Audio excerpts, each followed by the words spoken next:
आपने कभी सुना है 14 लोक? ये कोई कहानी नहीं बल्कि एक गहरा आध्यात्मिक रहस्य है। हमारे ब्रह्मांड में कुल 14 लोक माने गए हैं, 7 ऊपर और 7 नीचे। ऊपर के 7 लोक, इन लोकों में आत्मा ऊंचाई की ओर बढ़ती है, ज्ञान, शांति और मोक्ष की दिशा में। भूलोक, ये वो लोक है जहां हम सभी मनुष्य रहते हैं। इसे मृत्युलोक भी कहा जाता है क्योंकि यहाँ जन्म और मृत्यु का चक्र चलता रहता है।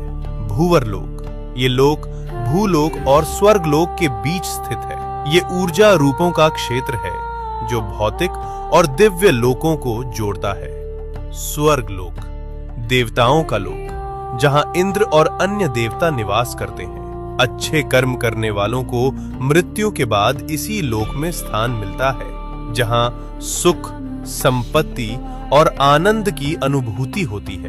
महरलोक, ये दिव्य ऋषियों, तपस्वियों और महान आत्माओं का निवास स्थान है, जहां वशिष्ठ और विश्वामित्र जैसे महान ऋषि तपस्या करते हैं। जनलोक, इस लोक में वे आत्माएं निवास करती हैं जिन्होंने ज्ञान और ध्यान में परम सिद्धि प्राप्त की होती है।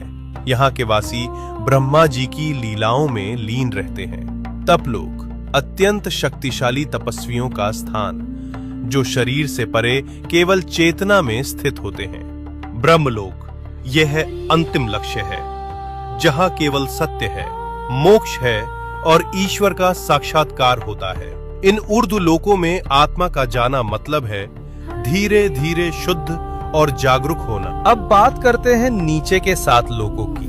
यहाँ भोग, मोह और भ्रम ज्यादा होता है। अतल लोक, राक्षसों और मायावी शक्तियों का घर। वितल लोक, जहाँ कामनाएं और भोग हावी रहते हैं। सुतल लोक, राजा बलि का लोक। वे दानवीर थे लेकिन उनमें अहंकार भी था। रसातल लोक, जहाँ भ्रम, लालच और अज्ञान का घना अंधेरा है। तालातल लोक, छल, धोखा और झूठ से भरा हुआ लोक। महातल लोक, जहां अंधकार और अहंकार का बोलबाला है। पाताल लोक, सबसे नीचे का लोक, तामसिक ऊर्जा और इच्छाओं का केंद्र। लेकिन इन सब का मतलब सिर्फ बाहरी दुनिया नहीं है। ये 7 लोक हमारे भीतर की नकारात्मक सोच और कमजोरियों का प्रतीक हैं। तो जब हम सच्चाई, भक्ति और सेवा में लगते हैं, हम ऊपर के लोकों से जुड़ते हैं, और जब हम लालच, मोह और गुस्से में फंसते हैं, हम नीचे गिरते हैं। सोच बदलो, लोक बदल जाएगा।